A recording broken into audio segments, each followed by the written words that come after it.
পরাশর ঋষি পুত্র ব্যাসদেব শ্রীকৃষ্ণ, কুরু ও পাণ্ডবদের কাহিনী নিয়ে মহাভারত নামে 1,00,000 শ্লোকের একখানি বিরাট গ্রন্থ রচনার পরিকল্পনা করলেন।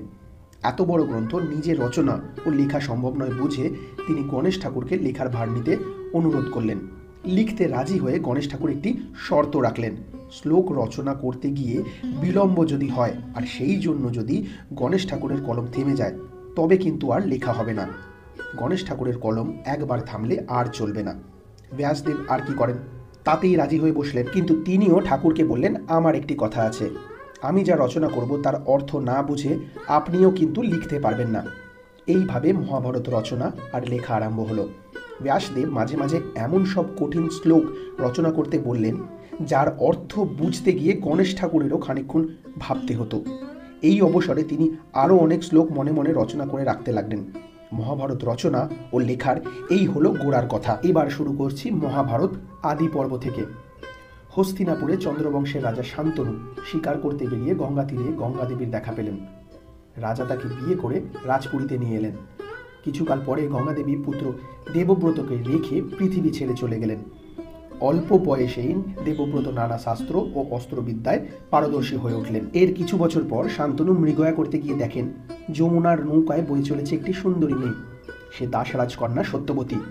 রাজা শান্তনু দাসরাজের কাছে গিয়ে তার কন্যা সত্যবতীকে বিয়ে করতে চাইলেন। দাসরাজ বললেন, মহারাজ, যদি আপনি প্রতিজ্ঞা করেন যে সত্যবতীর ছেলেকেই রাজ্য দেবেন তবেই এ বিয়ে হতে পারে। শুনে রাজা দুঃখিত হয়ে ফিরে এলেন, কারণ তার বড় ছেলে দেবব্রতই রাজ্য পাবার কথা।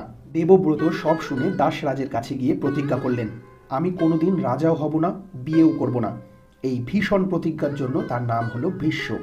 এই প্রতিজ্ঞার ফলে আর কোনো বাধাই রইল না সত্যবতী এবং রাজা শান্তনুর বিয়ের। চিত্রাঙ্গদ ও বিচিত্রবীর্য নামে দুই পুত্র হলো সত্যবতীর। রাজা শান্তনুর পর চিত্রাঙ্গদ রাজা হলেন, কিন্তু তার অকাল মৃত্যু হলে বিচিত্রবীর্য সিংহাসনে বসেন। বিচিত্রবীর্যের দুই পুত্র, ধৃতরাষ্ট্র ও পাণ্ডু। বড় ধৃতরাষ্ট্র জন্মান্ধ, তাই ছোট পাণ্ডু হলেন রাজা। ধৃতরাষ্ট্রের স্ত্রী গান্ধারী। দুর্যোধন, দুঃশাসন প্রভৃতি নামের তাদের শতপুত্র এবং দুঃশালা নামে এক কন্যা হলো। ওদের বলা হয় কৌরব। রাজা পাণ্ডুর দুই রানী, কুন্তী ও মাদ্রী। কুন্তীর 3 ছেলে, যুধিষ্ঠির, ভীম ও অর্জুন। মাদ্রীর 2 ছেলে, নকুল ও সহদেব। পাণ্ডু রাজা অকালে মারা গেলে ছোট রানী মাদ্রী সহমরণে গেলেন। ভীষ্ম নাবালক রাজপুত্রদের হয়ে রাজকর্ম চালাতে লাগলেন। কৃপাচার্যের কাছে রাজপুরীতে ধৃতরাষ্ট্রের ছেলেদের সঙ্গে পাণ্ডুর ছেলেরাও অস্ত্রবিদ্যা শিক্ষা নিতে লাগলো। পরে এদের অস্ত্রগুরু হলেন কৃপাচার্যের ভগ্নিপতি দ্রোণাচার্য। দ্রোণাচার্য সেই যুগের সর্বশ্রেষ্ঠ অস্ত্রগুরু। তিনি সযত্নে রাজকুমারদের শিক্ষা দিতে লাগলেন। একদিন দ্রোণাচার্য রাজকুমারদের লক্ষ্য পরীক্ষা করার জন্য একটি কাঠের পাখি গাছের ডালে বসিয়ে সেটাকে বিদ্ধ করতে তাদের সকলকে একে একে ডাকলেন। অর্জুন ছাড়া কেউই তা পারল না। দ্রোণ এতে খুশি হয়ে অর্জুনকে আরও ভালো করে অস্ত্র শিক্ষা দিতে লাগলেন। কৌরব এবং পাণ্ডবদের মধ্যে যুধিষ্ঠির ছিলেন সকলের বড়। তিনি ছিলেন মহৎ, লোকে তাকে ধর্মপুত্র বলতো। বড় হয়ে তিনিই বসবেন সিংহাসনে। এই জন্য দুর্যোধন সর্বদা পাণ্ডবদের ঈর্ষা করতেন এবং তাদের বিপদে ফেলবার চেষ্টা করতেন। শিক্ষা শেষ হলে একদিন দ্রোণগুরু রাজ্যের সব লোকের কাছে তার শিষ্যদের যুদ্ধবিদ্যার কৌশল দেখালেন। ভীম আর দুর্যোধন দেখালেন গদা যুদ্ধ, আর অর্জুন দেখালেন তীর ধনুকের খেলা। সকলে বলল, অর্জুনের মতো বীর আর কেউ নেই। এমন সময় সেখানে অধিরথ সারথীর ছেলে কর্ণ এসে দম্ভ করে বলল, আমি অর্জুনের সঙ্গে যুদ্ধ করতে চাই। তখনকার দিনে নিয়ম ছিল রাজপুত্র ছাড়া রাজপুত্রীর সঙ্গে কেউ যুদ্ধ করতে পারত না। সেই জন্য দ্রোণগুরু কর্ণের কোনো কথা শুনলেন না। এমন সময় দুর্যোধন বললেন, আমি একে অঙ্গরাজ্য দান করলাম, আজ থেকে রাজা কর্ণ আমার বন্ধু। দুর্যোধনের মামা শকুনি ছিলেন পাশা খেলায় ও দুষ্টু বুদ্ধিতে পাকা। কৌরবেরা তার সঙ্গে যুক্তি করে পাণ্ডবদের পুড়িয়ে মারবার জন্য বার্নাবত গ্রামে পাঠাবার ব্যবস্থা করলেন। দুর্যোধনের নির্দেশে বার্নাবতে চর্বি, গালা ও ধুনো দিয়ে একটি বাড়ি প্রস্তুত হলো এবং তারই চক্রান্তে কুন্তী সহ পাণ্ডবেরা সেখানে গেলেন। পাণ্ডবেরা চক্রান্ত টের পেয়ে এক রাত্রে নিজেরাই ঘরে আগুন দিয়ে বনে পালিয়ে গেলেন। ব্রাহ্মণের ছদ্মবেশে ভিক্ষা করে তারা দিন চালাতে লাগলেন। অবশেষে তারা একদিন পাঞ্চাল দেশে এসে উপস্থিত হলেন। সেই সময় পাঞ্চাল রাজকন্যা দ্রৌপদীর স্বয়ম্বর হচ্ছিল। শূন্যে চক্রের আড়ালে একটি মাছ ঝুলিয়ে রেখে ঘোষণা করা হয়েছিল, যে বীর নিচে জলে ওই মাছের ছবি দেখে মাছটিকে বিদ্ধ করে মাটিতে ফেলতে পারবে, দ্রৌপদীর গলায় তারই মালা হবে। শত শত বীর পুরুষ বহু চেষ্টা করেও মাছটিকে বিদ্ধ করতে পারলেন না। শেষে ব্রাহ্মণ বেশী অর্জুন সেই লক্ষ্য বিদ্ধ করে দ্রৌপদীকে লাভ করলেন। দ্রৌপদীকে নিয়ে বাড়ি ফিরে এসে পাণ্ডবেরা বাইরে থেকেই মা কুন্তিকে বললেন, দেখো আজ কি এনেছি। মা কিছু না দেখেই বললেন, যা এনেছো 5 ভাগ করে নাও।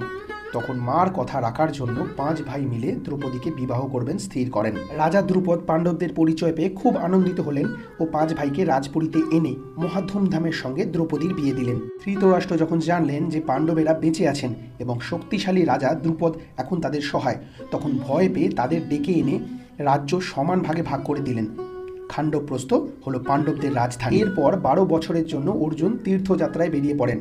তীর্থ ভ্রমণকালে মণিপুরে এসে তিনি মণিপুর রাজকন্যা চিত্রাঙ্গদাকে বিয়ে করেন। এবার তিনি এলেন প্রভাস তীর্থে। শ্রীকৃষ্ণের রাজধানী দ্বারকা সেখান থেকে খুব নিকটে। কৃষ্ণ অর্জুনকে খুব ভালোবাসতেন, তাই তিনি তাকে দ্বারকায় নিয়ে এলেন। সেখানে শ্রীকৃষ্ণর বোন সুভদ্রার সঙ্গে অর্জুনের বিয়ে হলো। সুভদ্রাকে নিয়ে অর্জুন রথে চড়ে এলেন খাণ্ডবপ্রস্থে। কিছুকাল পরে শ্রীকৃষ্ণ বোনের সঙ্গে দেখা করতে এলেন খাণ্ডবপ্রস্থে। একদিন কৃষ্ণ ও অর্জুন যমুনার তীরে বসে আছেন। এমন সময় এক সোনার বরণ পুরুষ এসে বললেন, আমি অগ্নিদেব, যজ্ঞে ঘি খেয়ে খেয়ে আমার অজীর্ণ রোগ হয়েছে। তোমরা খাণ্ডব বনের যত পশু পাখি আছে তা পুড়িয়ে আমাকে ভোজন করাও, আমি তাতে রোগমুক্ত হব ও তৃপ্ত হব। কৃষ্ণ ও অর্জুন রথে চড়ে অগ্নিবাণে খাণ্ডব বন পুড়িয়ে অগ্নিদেবের তৃপ্তি সাধন করলেন। অগ্নিদেব সন্তুষ্ট হয়ে অর্জুনকে গাণ্ডীব ধনুক ও অক্ষয় তৃণ উপহার দিলেন। সে যুগের শ্রেষ্ঠ কারিগর ময় নামে এক দানব খাণ্ডব বনের মধ্যে বাস করতেন। খাণ্ডব দহনকালে ময় কৃষ্ণার্জুনের শরণ নিলে তারাও তাকে অভয় দেন। ময় ছাড়া খাণ্ডব বনের সমস্ত প্রাণী পুড়ে শেষ হলো। ময় খাণ্ডব দহন থেকে বেঁচে কৃষ্ণ ও অর্জুনের কাছে কৃতজ্ঞতা প্রকাশের জন্য ব্যস্ত হয়ে উঠল। শ্রীকৃষ্ণ তাকে যুধিষ্ঠিরের জন্য একটি রাজসভা তৈরি করতে বললেন। সন্তুষ্ট হয়ে ময় এক আশ্চর্য ও অতুলনীয় রাজসভা নির্মাণ করলেন। দেবর্ষি নারদ একদিন যুধিষ্ঠিরের কাছে এসে তাকে রাজসূয় যজ্ঞ করতে উপদেশ দিলেন। রাজসূয় যজ্ঞ যিনি করেন, অন্যান্য রাজারা তাকে সম্রাট বলে মেনে নেন। মগধের রাজা জরাসন্ধ যেমন ছিল বীর, তেমন ছিল অত্যাচারী। তাই প্রথমে শ্রীকৃষ্ণ ভীম ও অর্জুনকে নিয়ে তার সঙ্গে যুদ্ধ করতে যান। মল্লযুদ্ধে ভীম তাকে মেরে ফেললেন। তারপর আর কোনো বাধা রইল না। পাণ্ডবেরা দিগ্বিজয় করে বহু ধনরত্ন নিয়ে রাজধানীতে ফিরে এলেন। মহা ধুমধামে রাজসূয় যজ্ঞ আরম্ভ হলো। ভারতবর্ষের সমস্ত রাজা এসে যুধিষ্ঠিরকে সম্রাট বলে স্বীকার করে বহু ধনরত্ন উপহার দিলেন। রাজসূয় যজ্ঞে শ্রেষ্ঠ ব্যক্তিকে অর্ঘ্য দিতে হয়। পিতামহ ভীষ্ম শ্রীকৃষ্ণকেই শ্রেষ্ঠ ব্যক্তি নির্বাচন করে তাকে অর্ঘ্য দিলেন। চেদিরাজ শিশুপাল কৃষ্ণকে মোটেই পছন্দ করতেন না। এই ব্যাপারে শিশুপাল রাগে অন্ধ হয়ে সেই সবার মধ্যেই কৃষ্ণের নিন্দা করতে লাগলেন। তখন শ্রীকৃষ্ণ সুদর্শন চক্রে তার মাথা কেটে ফেললেন। যজ্ঞ নিরাপদে শেষ হলো। পাণ্ডবদের ঐশ্বর্য ও বল বিক্রম দেখে দুর্যোধন হিংসায় জ্বলে পড়ে মরতে লাগলো। শকুনি ও দুঃশাসনের সঙ্গে পরামর্শ করে যুধিষ্ঠিরকে পণ রেখে পাশা খেলার জন্য ডাকলেন। সে যুগে পণ রেখে পাশা খেলার নিমন্ত্রণ অগ্রাহ্য করা কাপুরুষতা বলে গণ্য হতো। তাই যুধিষ্ঠির পাশা খেলায় পটু না হলেও নিমন্ত্রণ গ্রহণ করলেন। তার সঙ্গে দুর্যোধনের হয়ে শকুনি খেলতে বসলেন। শকুনি পাশায় খুবই পাকা। যুধিষ্ঠির বাজি রেখে খেলতে খেলতে রাজ্য, রাজধানী, ধনরত্ন, নিজের ভাইদের, এমনকি স্ত্রী দ্রৌপদীকেও পর্যন্ত হারালেন। তখন দুঃশাসন, দুর্যোধনের ভাই, দ্রৌপদীকে সবার মধ্যে এনে খুবই লাঞ্ছনা করল। দুঃখে অপমানে পাণ্ডবেরা রেগে আগুন হয়ে উঠলেন।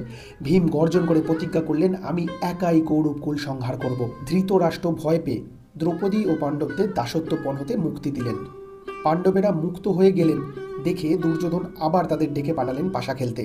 এবার বাজি রইল, যারা হারবেন তারা 12 বছর বনবাস ও 1 বছর অজ্ঞাতবাস করবেন। এবারেও যুধিষ্ঠির হারলেন। পরম ধার্মিক বিদুর ছিলেন ধৃতরাষ্ট্র ও পাণ্ডুর বৈমাত্রেয় ভাই।